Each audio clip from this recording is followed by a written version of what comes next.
2016 was a fucking stupid year.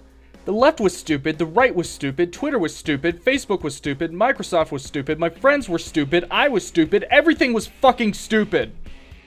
Video games really weren't all that stupid in 2016. Actually, it was kind of smart in some respects. Dumb in others, but mostly smart. And I played those games.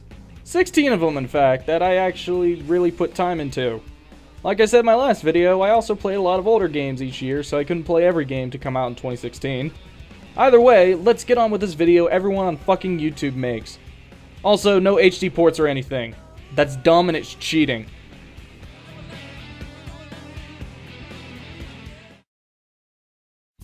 Back when Paper Mario Color Splash was announced, if you told me it could actually beat out Super Paper Mario for my third favorite in the series, I'd call you fucking insane.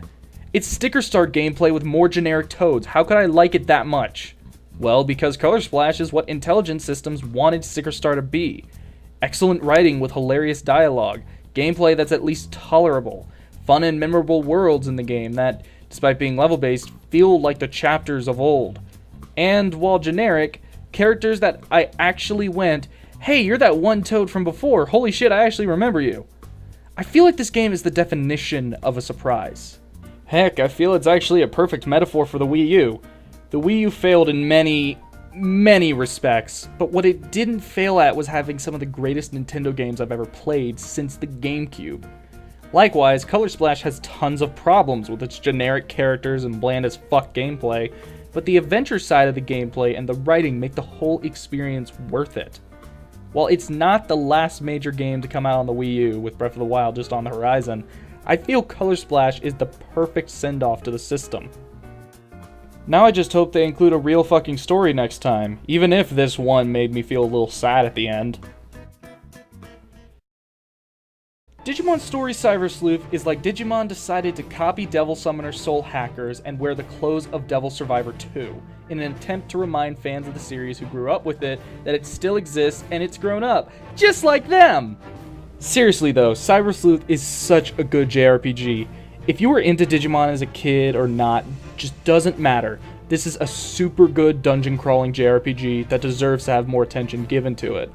It was the first game I played this year, so I can't remember many specific thoughts to comment on, but all that really matters is that this game is super good and deserves your attention.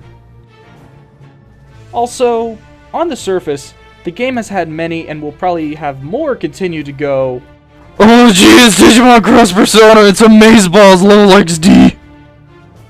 I just wanted to address this claim that it's Digimon Cross Persona and showed that the game's plot is just fucking Devil Summoner Soul Hackers for the first 10 chapters, and the game's art style is just a more colorful Devil Survivor 2. It has the same art director as fucking Devil Survivor, yet people are still going to think it's Persona just because it's an anime art style with a playable character whose color scheme is predominantly the same yellow as P4's color scheme. For fuck's sake, there's a character that looks exactly the same as the protagonist in Devil Survivor 2. Hell, the detective agency thing is just a framing device for side quests and doesn't really affect the main plot at all. Jesus fucking Christ! This here is the last game on this list that's a Monsters Collectathon RPG.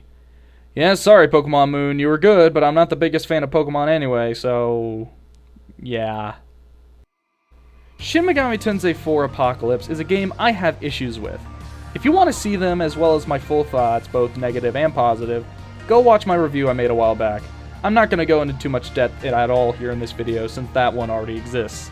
While I do have issues, I cannot deny this amazing battle system that gets better with each game. The combat is just superb, and I cannot wait to see how it improves more in the 25th anniversary game for the Switch as well as the next 3DS project.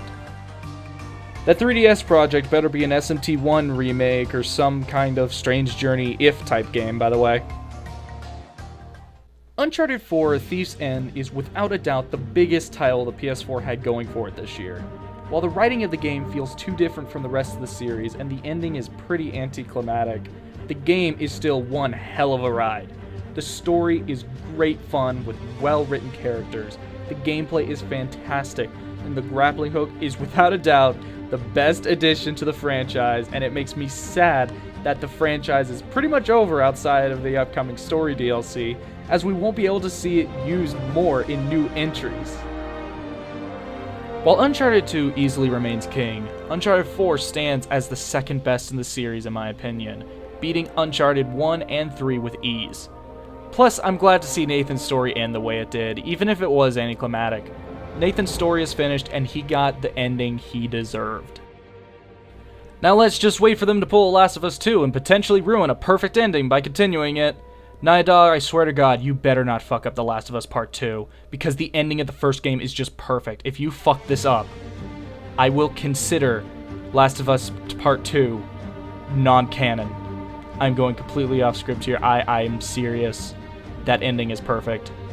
Don't fuck it up. Even if my threat there was super stupid. I haven't played a Kirby game in years.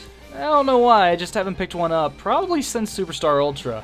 And that's the reason why I decided to play Planet Robobot. And man, I forgot how good Kirby games are. This game is phenomenal. The Robobot armor is implemented expertly and feels more like an extension of Kirby's abilities rather than a cheap power-up. The final boss is great, with an ending very reminiscent of Gurren Lagann. And best of all, the soundtrack, oh my god, it's perfect. The final optional level in the last world is without a doubt the best level in the entirety of the franchise, making you really appreciate the armor and overall ending off an amazing experience. Now, since it's Kirby's 25th anniversary, I want a 3D game. I feel it's about time Kirby made the jump into 3D and see if they can continue Kirby's streak of having no bad games. My number 5 spot is going to raise some concerns, seeing as I made it a point that none of the games on this list were HD remasters or re-releases.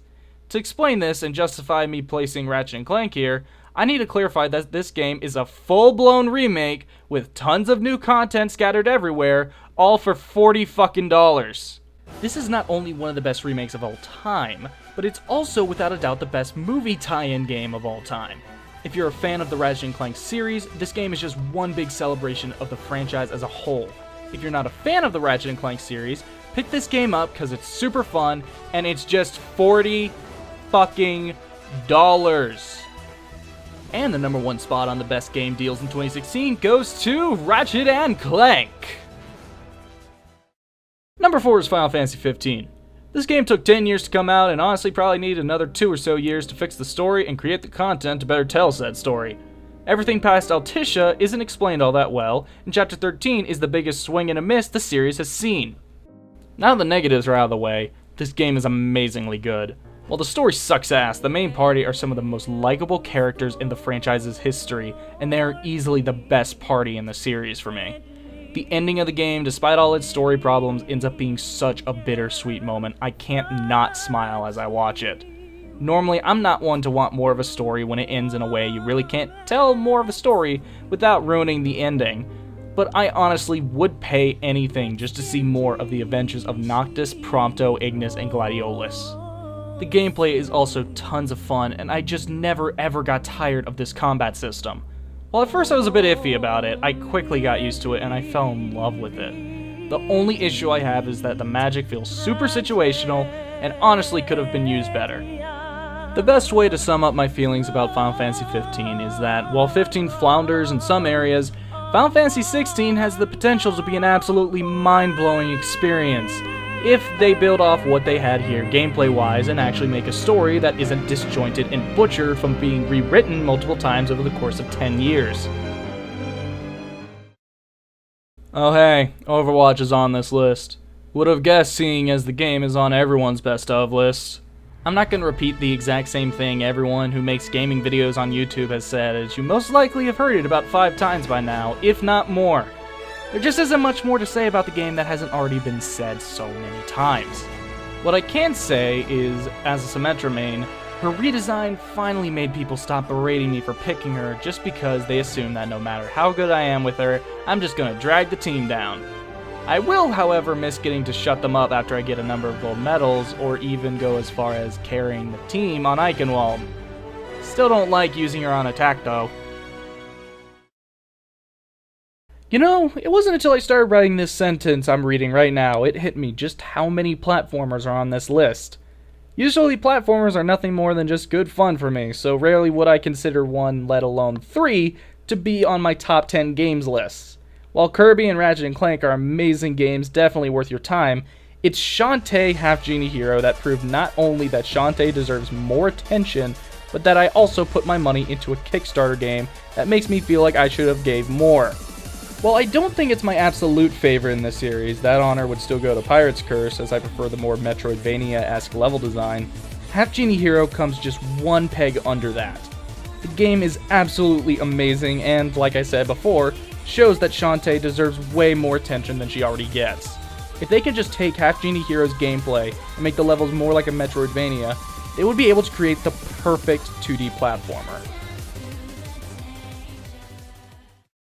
Just some quick honorable mentions before I get to number 1. Monster Hunter Generations, while not as good as 4 Ultimate, was a greatly entertaining game that I really wish I had played more of. I can't place my finger on it, but even with the brand new styles that add tons of strategy to the gameplay, I just didn't like this entry as much as I did 4U. Hopefully whatever comes next grabs me as much as 4U did. I also hope it's on a console because I want to see what they can do for the series if it's on a console. Probably it'll be on Switch, if it does well. If you told me one of the best games I played this year was going to be a fucking My Nintendo Rewards game and that it'd be a puzzle game based on my least favorite 3D Zelda, I'd really question you. I don't know why, but Twilight Princess Picross, or Picross, or however you say it, was so entertaining despite the fact that it looked so uninteresting on the surface. I just couldn't talk about the games I played this year without mentioning the biggest surprise I played. As some already know, one of the issues I had with 4 Apocalypse was that it reuses way too much content from the original game in unimaginative ways. While in retrospect I should have expected this seeing as the game was originally meant to be an expansion pack, the reason I had this expectation that any reused content would be reused better comes from the fact that I played a 3DS RPG sequel just earlier in the year that reused all the content from the first game, yet it reused it perfectly by relegating 95% of it to side quests and having anything involving the main plot be brand new and interesting expansions to the world I thought I already knew. This made revisiting dungeons and towns from the first game feel more like trips down memory lane instead of required retreading of the same content to pad the game out more. When I first started Bravely Second, I immediately had a few issues with it. First, it had some minor censorship issues as well as some pretty major cut content that greatly lowered my hype for the game. But once I discovered the reason for the cut content, I became much more okay with them cutting it, even if it's technically censorship. Second issue I had was the fact that the music in general just isn't as good as the originals. While the new music is still good, it doesn't help when you do side quests and music from the first game kicks in and is just so much better. My third issue was the fact that, of all characters from the original game to cut out and was barely featured in the game, they cut my boy Ring-a-Bell. Idia and Ring-a-Bell are without a doubt my favorite characters in the first game, and they're also the cutest couple when you consider the circumstances surrounding their relationship in the first game. Heck, at one point I even put the game down for about a month because I did feel so disappointed early on. Oh man, should I have just kept playing a little bit longer? When I came back a month later and picked up from where I left off, I was hit with plot twist after plot twist, more and more engaging battles with bosses who I found legitimately creepy and threatening, and character interactions between you, who went from kind of annoying to one of the most endearing characters, Magnolia, who was always fun to watch, Tiz, who went from being a bland and kind of uninteresting character in the first game to a very entertaining and humble legendary warrior type character, and Idia, who is exactly the same as she was in the first game and shouldn't be any other way. The gameplay continues to be one of the best turn-based RPG systems I've ever played, with each new job you unlock bringing more strategic possibilities. Even if the ninja exploit can still make fights practically a pushover. The plush-making minigame is also very, very addicting and made it feel like I was always doing something in-game, even when it was just sitting in my pocket. And just like the first game, the final stretch of it is just as amazingly entertaining with its fourth wall breaking and heartwarming moments. Heck, the ending of the game even teases a Bravely Third. I swear to God, Square Enix, you better not fucking drop this series. I need to see Ring a Bell again in a playable role alongside Idia, Tiz, Anyez, Magnolia, you, and whatever fucking else you want to introduce. Hey guys, thanks for watching. I'll be honest, this came right down to the wire whether or not it'd be coming out in January or February. I actually don't even know, as I am saying this, whether or not it'll come up. Because I did say this would be out before the end of January, and it's currently January 31st as I'm recording this. Anyway, I should have something up probably, hopefully maybe February, but I wouldn't count on it because I have a lot of stuff going on school-wise. So at the latest, something in March. Anyway, thank you for watching. Subscribe, click that little bell, and yeah, see you guys next time. Bye.